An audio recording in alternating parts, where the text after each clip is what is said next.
Well, I've just seen Ring of Fire parts 1 and 2 of Thunderbirds Are Go, and although I had some genuine pre-concerns going into it, I chose to go into it with a blank slate, give it a chance, and the end result,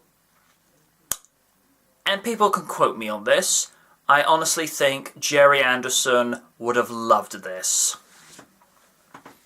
And my pre-concerns were, could they tell stories for a new audience, but with half the runtime? Because as we all know, the original runtime of Thunderbirds back in the day was 50 minutes, just under an hour.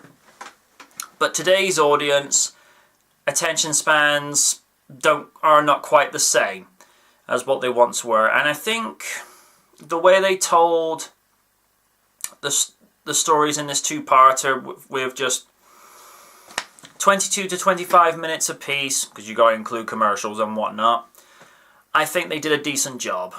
The launch sequences were sped up because as marvelous and grandiose and spectacular as the launch sequences were for the original series, some launch sequences took up to 3 to 4 minutes, and considering most TV formats have a runtime of, like I say, anywhere from 20 to 30 minutes, that's just going to take too long.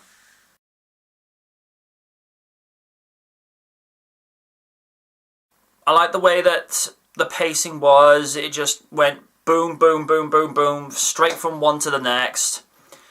I like the fact that pretty much each character is intact. I like the way that Scott is the take charge, take no prisoners attitude. Virgil always wants to do the right thing. He's the big guy, he's the strongest, but he's also the peacemaker. Gordon, you can see that he's so eager to want to do more. I like the way Alan's been retooled in some respect. He's not as nowhere near as whiny as that movie, which I shall not go into. I like the way that, Parker's the same as he once was before. Brains is Brains. He's the same character as he was before, but he just now has a different nationality. And you know what? Got no problems with it. It's 2015. We need diversity, and I like the fact that a lot of the female characters are very strong in this. I like the fact that KO, which is 2015 code for Tintin, does get her fingers dirty in this. I know Tintin got involved in Sunprobe and in the Cham Cham, but that was just like 2 episodes to name of, where it does look as though in this she's going to be a prominent figure. I kind of like the nice little Easter eggs where John is watching reruns of Stingray, and people could spot the Easter eggs for Captain Scarlet with the green rings across the globe around the north of Australia. I thought, I like that. That's really good. That's fan service done right. But yeah, story was well written. It captured the magic of the original, but brought it up to a modern day, which is what we want it for.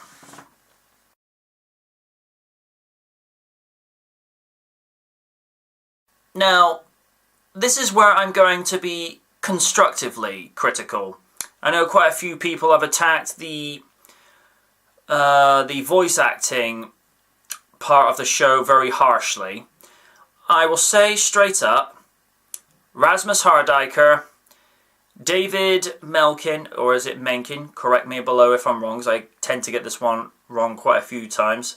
Thomas Brodie Sangster, Sandra Dickinson, and the voice actors for The Hood and KO, top-notch performances, all around from them.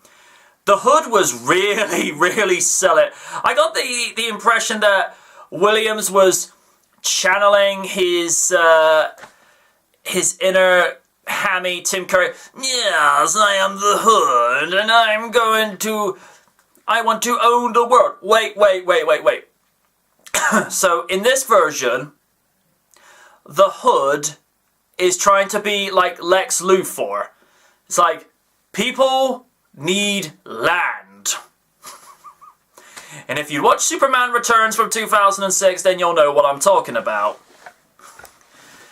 But, yeah, there's a lot of charm with this series already. Everybody plays their part. And I think the principal voice actors for the brothers, they not only oversold it, they oversold the oversell. The way that Rasmus played Scott Tracy, it was like hearing a younger version of Shane Rimmer.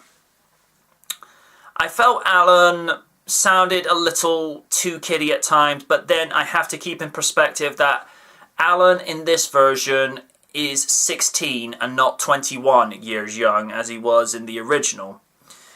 David as Virgil, I think he was the one that probably had some of the best lines, particularly when he's hearing Grandma Tracy's doing a surprise cook. He's like, uh-oh. And he's trying to hide under his dad's desk. I just thought that was just brilliant.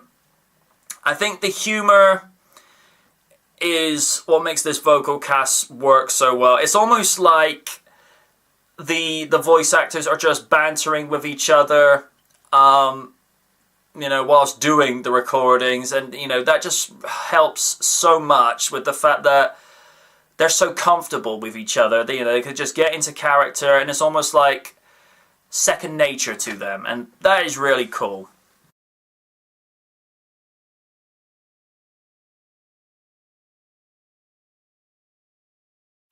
I cannot fault the animation whatsoever. I think Weta Workshop, you know, went the whole 10 yards with this. The model sets for the locations were just beautifully crafted.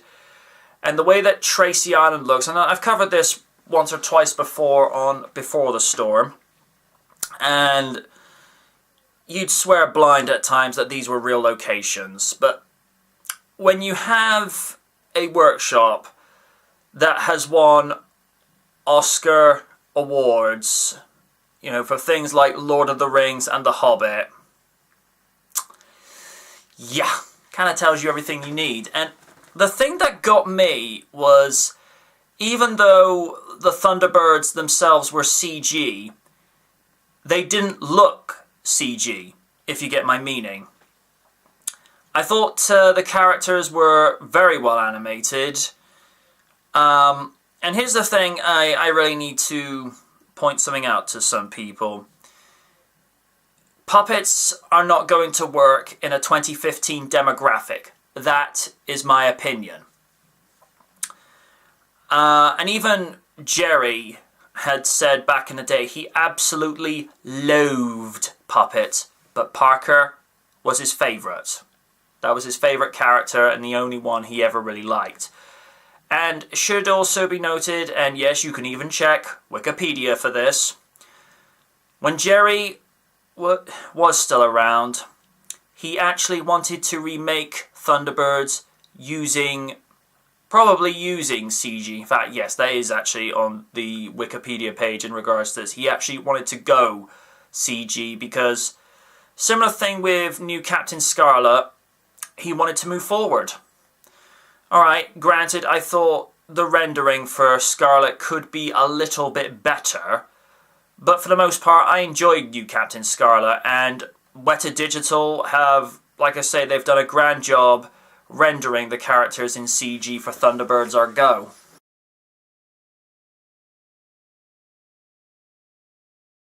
And my final thought for Ring of Fire. This is going to be an awesome series. Ben and Nick Foster did an amazing job with the score. You know, particularly with the opening theme. You know, it's got the soul of, you know, of that wonderful score that Barry Gray composed so many years ago. But it's just a little bit more up to date, a little bit more, I don't want to say relevant to the times, because I don't think that's a fair thing thing to say per se, but it's definitely got something a little bit more modern. And it's a similar thing that I want to get into with the launch sequences. You know, my brothers compared the launch sequence of Thunderbirds 1 and 2 in particular to almost like an Iron Man suit up. I'm having a hard time trying to imagine Scott and Virgil Tracy in Iron Man tech suits. I can sort of understand by seeing, as they're going down the launch tubes, you know, all their uniforms are being assembled and connected to each respective limb, but Scott Tracy as Iron Man? Come on now. Launch sequences, like I say, so faithful and, you know, so respectful to the originals, but the one thing, and I say this with the deepest respect, the whole countdown thing got old real quickly. It's fine in the opening intro, but when you do it for the launch of each Thunderbird, you don't need to hear the countdown done every single time. It wears thin a little bit. But other than that, I cannot fault this first episode whatsoever. I just think it's paying homage to a great series that was a trendsetter back in the day, and I think this one will be no different. Thunderbirds are indeed go, and I'll see you next mission. Until next time, good night from the night.